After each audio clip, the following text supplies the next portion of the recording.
सकते हैं कि, और बीच बीच में जिन जिन स्थलों को व्याख्या करनी होगी वो कर देंगे, और जहां पर हम मेरे को लगेगा कि आसान है नहीं करना और मैंने नहीं करती और किसी को कुछ पूछना रह जाता है कि नहीं समझाई, तो हाथ खड़ा कर देंगे, तो हम उसको भी कर लेंगे कि हम सबको समझ आ जानी चाहिए। ठीक है जी, यही उद्देश्य है हमारा सत्यार्थ प्रकाश पढ़ने का, कि हमें सत्य अर्थ का प्रकाश हो जाए हमारे हृदय में, हमें पता लगे सत्य सत्य क्या है। इसी उद्देश्य शारदा से जी वीडियो खोल लीजिए, आपको भी देख लें। नमस्ते बुआ जी। हाँ, मतलब कि वीडियो से ना थोड़ा ज्यादा वो लगता है कि जैसे संपर्क हो रहा है, अच्छी तरह पढ़ा जाता है, वो दूसरा देख पाता है, उसको समझ ज्यादा आती है। तो ठीक है, आरंभ करते हैं।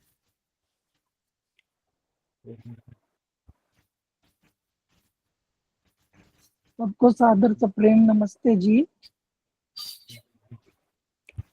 हाँ जी, नमस्ते जी। महर्षि दयानंद जी ने सबसे पहले ईश्वर को नमस्कार करके भूमिका प्रारंभ की है। ओम सच्चिदानंदेश्वराय नमो नमः।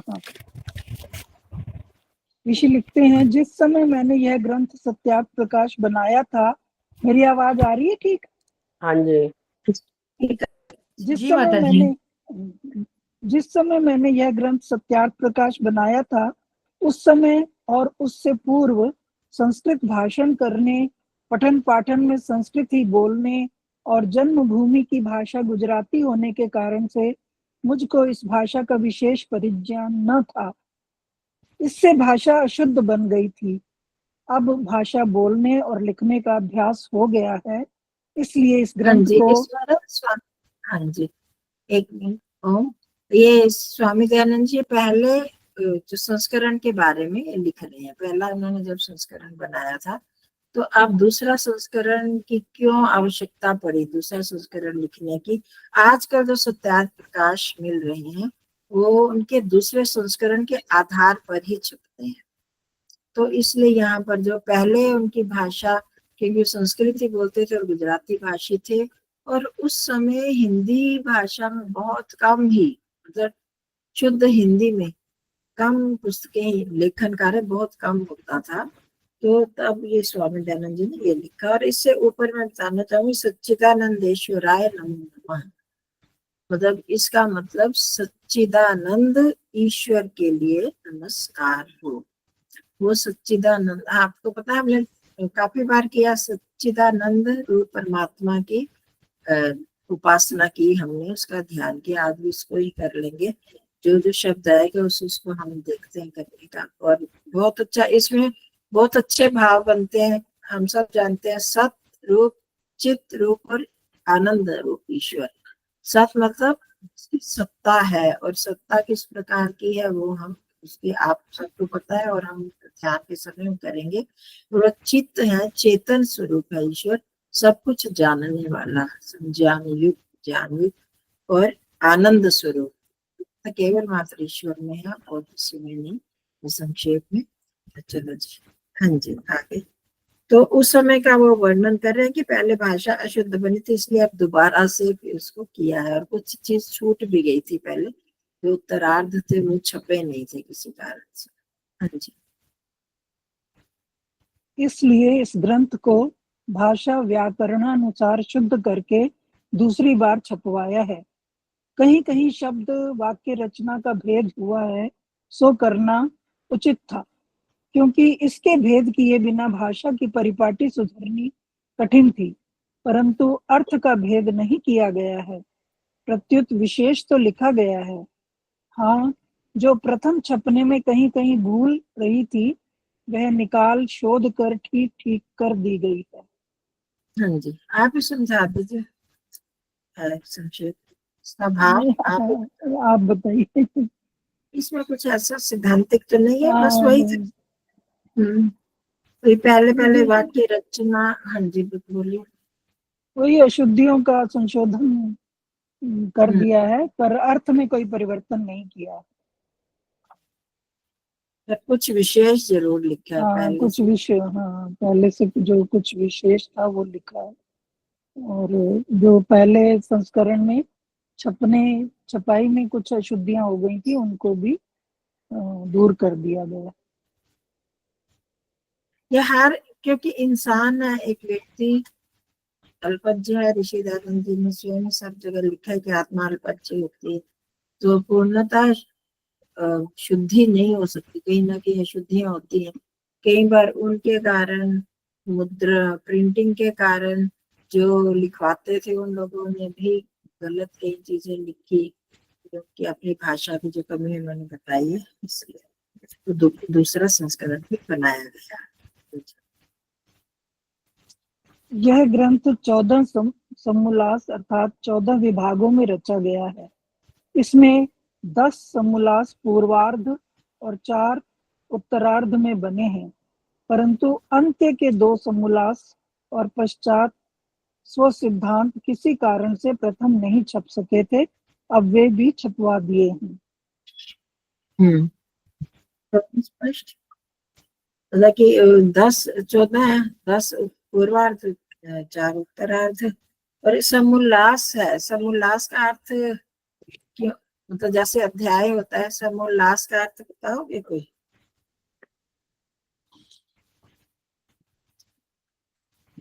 अगर उन्होंने ये शब्द क्यों लिखा, समोल्लास क्यों लिखा? सब इसके अंदर सब विद्याएं हैं आचार्य जी। अच्छा, तो इसलिए समोल्लास लिखा है। सब माता जी क्या 14 भागों में 14 हिस्सों में। ठीक है। हाँ, कौन? नीलम जी। हाँ जी माता जी। हाँ जी,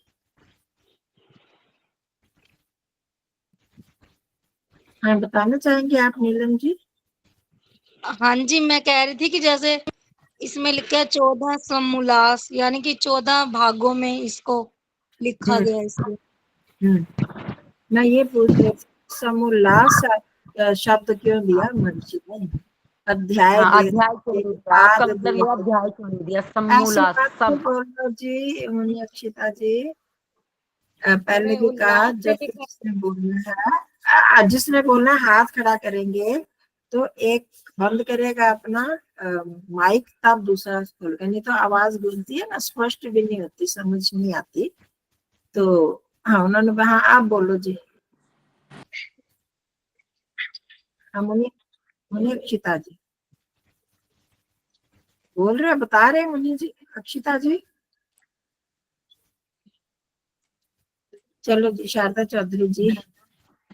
बड़े उल्लास खुशी से लिखा गया है, ये उल्लास से।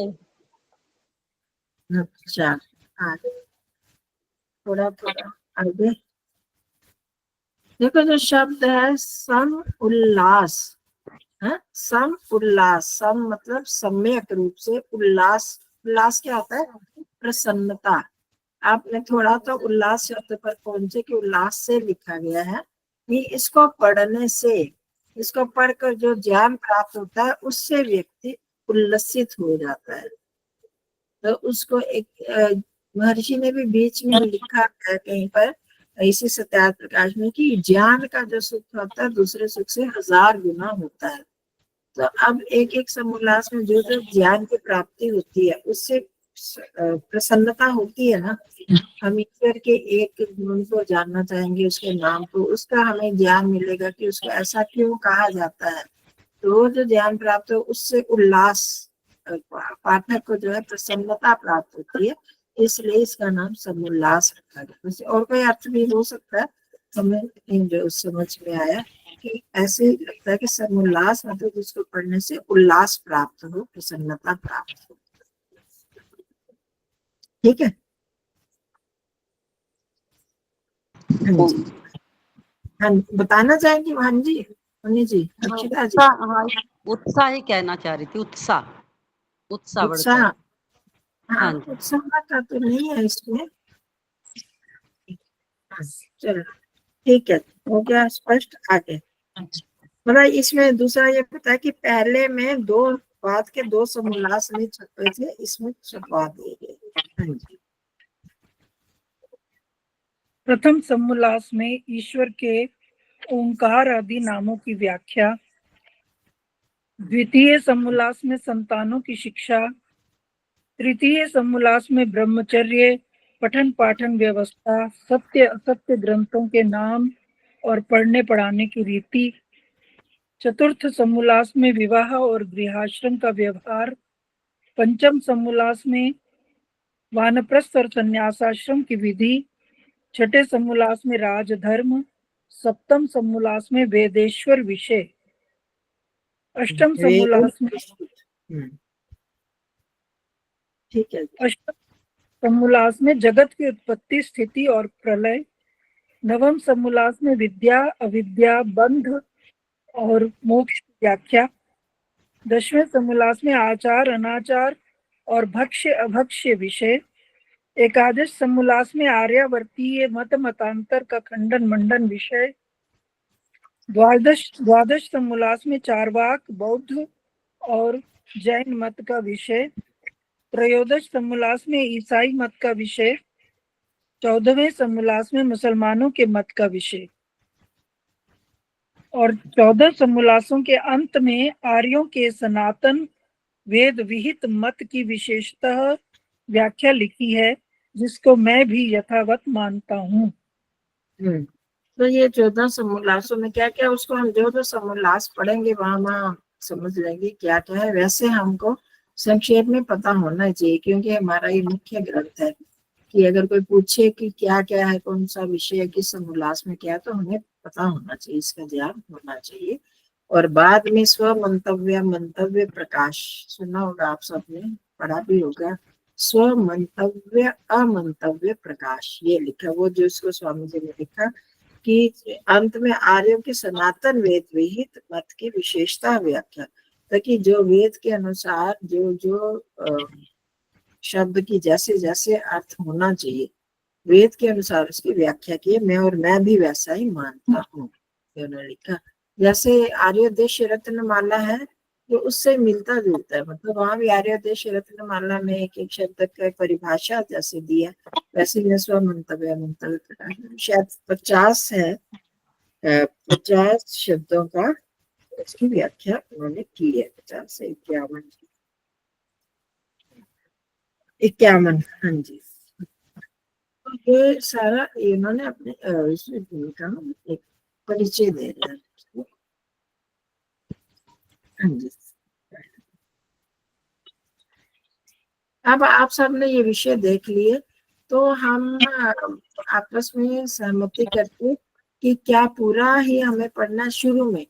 मैं तो सोचती हूँ कि पहले हम पहला समोल्लास पढ़ेंगे, उसके बाद 7वां 8वां 9वां कर लें, फिर जैसे समय मिलता है जीवन रहता है तो फिर आगे हम सभी कर लेंगे समोल्लास। तो पहले हम ये ज्यादा हमारे से संबंधित है, और फिर 10वां 11वां भी वो है भक्ष्य भक्ष्य विषय है, और अपने हमारे मतों के जो खंडन उनके विषय में जो लिखा है।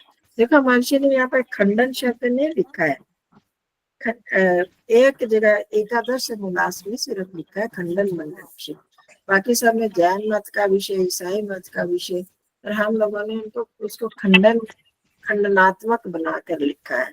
तो उनका उद्देश्य खंडन करना तो था ही नहीं, सत्य असत्य का ही प्रकाश करना, तो आगे लिखा है ऋषि ने आगे। मेरा इस ग्रंथ के बनाने का मुख्य प्रयोजन सत्य सत्य अर्थ का प्रकाश करना है, अर्थात जो सत्य है उसको सत्य और जो मिथ्या है उसको मिथ्या ही प्रतिपादन करना सत्य अर्थ का प्रकाश समझा है। ठीक है, क्या सत्य समझ में, देखो उनका प्रयोजन कुछ खंडन करना था ही नहीं, सत्य चीज को सबके सामने प्रस्तुत कर। वह सत्य नहीं कहाता जो सत्य के स्थान में असत्य और असत्य के स्थान में सत्य का प्रकाश किया जाए, किंतु जो पदार्थ जैसा है उसको वैसा ही कहना लिखना और मानना सत्य कहाता है।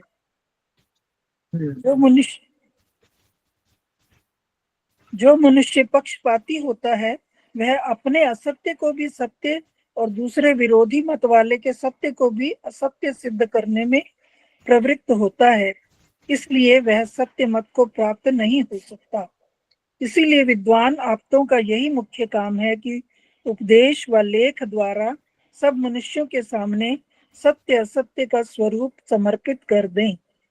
पश्चात वे स्वयं अपना हित अहित समझकर सत्यार्थ का ग्रहण और मिथ्यार्थ का परित्याग करके सदा आनंद में रहें। हाँ जी, आजकल तो ऐसा नहीं होता है ना। आजकल बहुत लोगों का यही है कि सत्य तो मत बताओ, कोई चीज असत्य है तो उसको असत्य मत कहो, जो जैसा है उसको वैसे ही करने दो। तो तभी तो लोगों के सामने सत्य का प्रकाश नहीं होता, सत्य चीज पता ही नहीं लगती। तो छोड़ दो, सबको अपने हाल पर छोड़ दो, जो जैसा करता है उसको वैसे ही करने दो।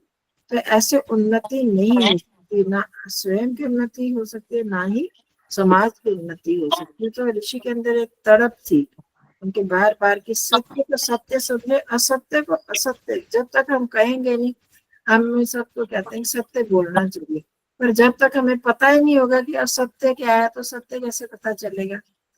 वो उसके विरुद्ध ये चीज असत्य है, इसको मत मानो। जब असत्य का ज्ञान ही नहीं होगा तो हम कैसे उसको करेंगे। तो विद्वानों को भी ऐसा ही करना चाहिए। तो करके जब हमें पता लगेगा तो सत्य को हम ग्रहण करेंगे और असत्य का त्याग करेंगे। ये तभी संभव है ना, जब ज्ञान होगा। तो जब पता ही नहीं होगा तो हम उसको कर ही नहीं पाएंगे, जीवन में ला नहीं पाएंगे। और नहीं लाएंगे तो उन्नति नहीं होगी, उन्नति नहीं होगी, प्रसन्नता नहीं होगी जीवन में। ये हाँ जी। मनुष्य का आत्मा सत्य असत्य का जानने वाला है, तथापि अपने प्रयोजन की सिद्धि, हठ, दुराग्रह और अविद्या आदि दोषों से सत्य को छोड़ असत्य में झुक जाता है।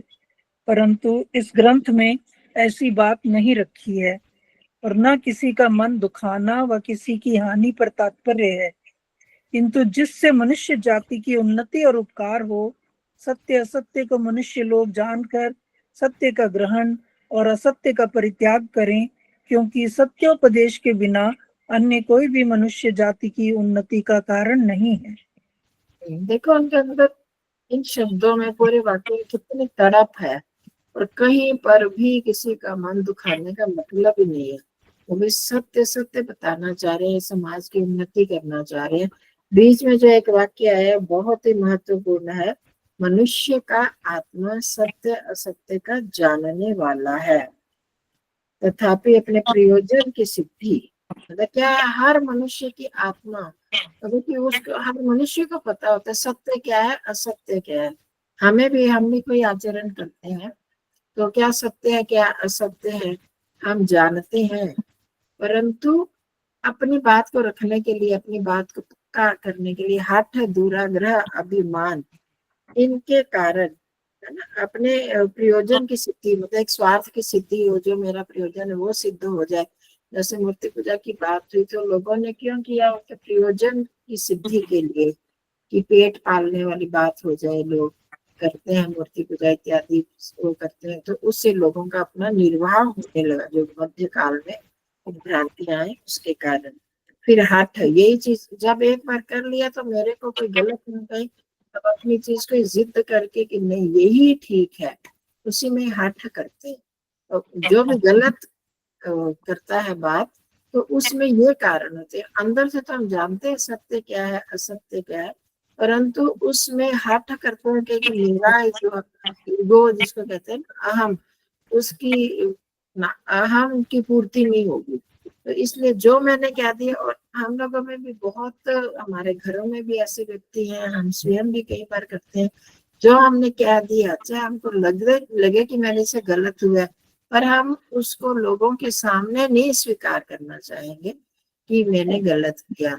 तो उसका हठ और अभिमान यहाँ पर आ गया, उसी में लेते हैं। और दुराग्रह और दुराग्रह की भी एक तो हठ जिद होती है कि जो मैंने कहा, और दूसरा गलत रास्ते का भी, और पुराने किसी के प्रति हमारे मन में जो विचार हमने रख दिए कि ये गलत है, तो उस आग्रह पर ही हम अटे रहते हैं, उसकी कहते हैं दुराग्रह। हठ और दुराग्रह में इतना अंतर है कि अपने तक ही हम जो सीमित है वो तो हठ हो गया कि उसी जिद पर करना, और गलत आग्रह को करना कि पुराने मैंने पहले गलत समझी हुई थी, जो चीज बात गलत मानी थी, अब पता भी चल गया कि ये चीज ठीक नहीं है, तो भी हम उसी आग्रह पर, उसी पर जिद करे रहते हैं कि नहीं वही ठीक है। या किसी व्यक्ति के प्रति मेरे मन में कोई गलत भावना बैठ गई, धारणा बैठ गई, तो उसी आग्रह को लेकर ये व्यक्ति चोर है, तो अगर वो सुधर भी जाता तो भी हम अपने मन में यही बना कर बैठे रहते हैं कि ये चोर ही होगा।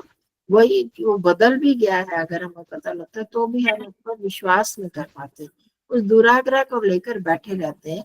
तो इसलिए वह हम सत्य को स्वीकार नहीं कर पाते।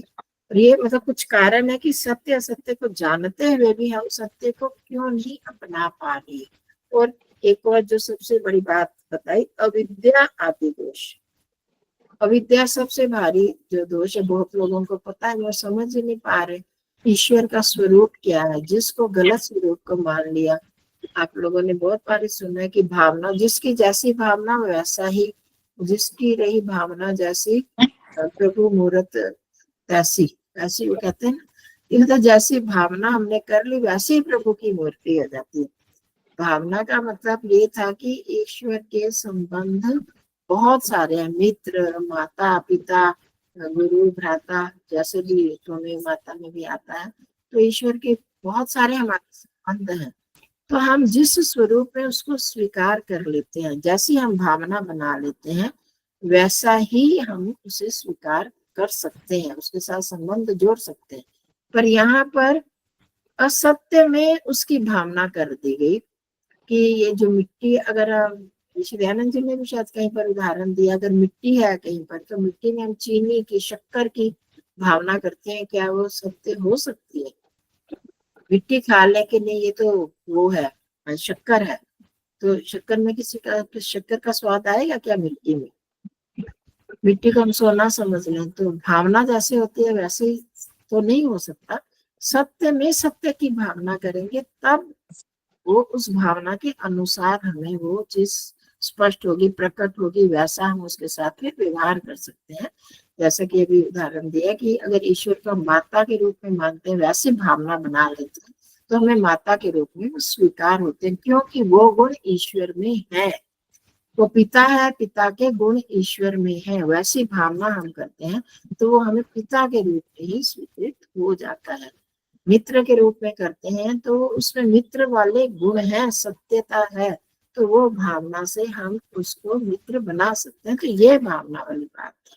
परंतु हमने उसको अविद्या गलत समझा और किसी भी चीज में कोई भी भावना कर लेते हैं, तो वो संभव नहीं हो सकती। और वही आजकल चल रहा है। आपने देखा होगा बहुत लोग यही कहते हैं, जैसी भावना होती है वैसे मिल जाता है ईश्वर। मिट्टी में भी आप देखो तो वहां भी ईश्वर मिल जाएगा। तो ये अविद्या का रूप है। इसी तरह बहुत सारे अविद्या के हमें साकार भी है, निराकार भी है, ऐसा मानते हैं। ईश्वर निर्गुण भी है, सगुण भी है, वो तो ठीक है, पर वो निर्गुण सगुण का अर्थ ही साकार और निराकार रूप में करते हैं। तो जो चीज साकार हो सकती है वो निराकार नहीं हो सकती, निराकार हो सकती है, साकार हो ही नहीं सकती। जिसका आकार है नहीं तो आकार वाला कैसे हो गया, और जो निराकार है तो साकार कैसे हो गया। पर निर्गुण और सगुण में ये बात नहीं आती, उसमें तो कुछ गुण नहीं है, कुछ है। वो सभी पदार्थों में ऐसा होता है कि हर पदार्थ में अपने अपने गुण होते हैं, दूसरे पदार्थ के गुण नहीं होते। तो वो निर्गुण सगुण कुछ कुछ चीजें जो कि संभव है वो तो हो सकती है। तो इस तरह से अविद्या के कारण हम क्या करते हैं, सत्य को छोड़कर असत्य की तरफ झुक जाते हैं। जबकि हम, अगर हम सत्य सत्य कोई हमें समझाए और सच्चे निष्पक्ष भाव से हम सुने, तब हम सत्य की राह पर जा सकते हैं। तब हमें हठ, दुराग्रह, अविद्या आदि दोषों से और अपनी स्वार्थ सिद्धि, सबसे पहले अपने प्रयोजन की सिद्धि, मतलब स्वार्थ की सिद्धि, मेरा मतलब जिसमें सिद्ध होता है, ये जो चीजें आ जाती हैं तो मनुष्य सत्य राह पर नहीं चल सकता, उसमें उसका अभिमान, हठ इत्यादि आ जाता है। तो इसको हमें ध्यान रखना है कि हमें तभी, जब सत्य की परीक्षा की जाती है तो उसमें लिखा है स्वस्य से प्रियम आत्मना, अपने आत्मा को जो प्रिय, उसको आधार पर भी हम सत्य को जान सकते हैं।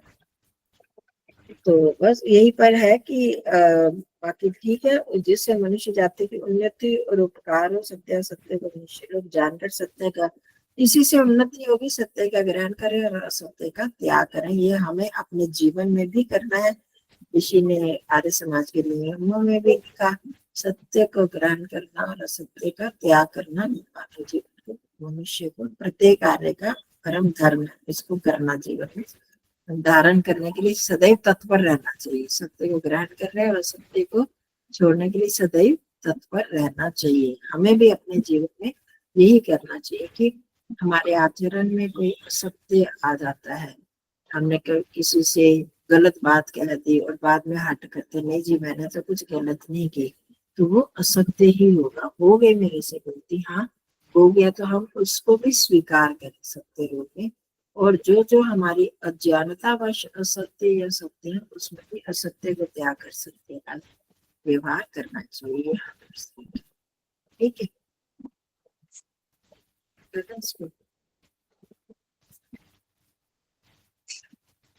आगे ये हम सच्चिदानंद रूप ईश्वर का ही करेंगे। मैं ज्यादा तो बोलूंगी नहीं, थोड़ा थोड़ा ही हम कर लेंगे।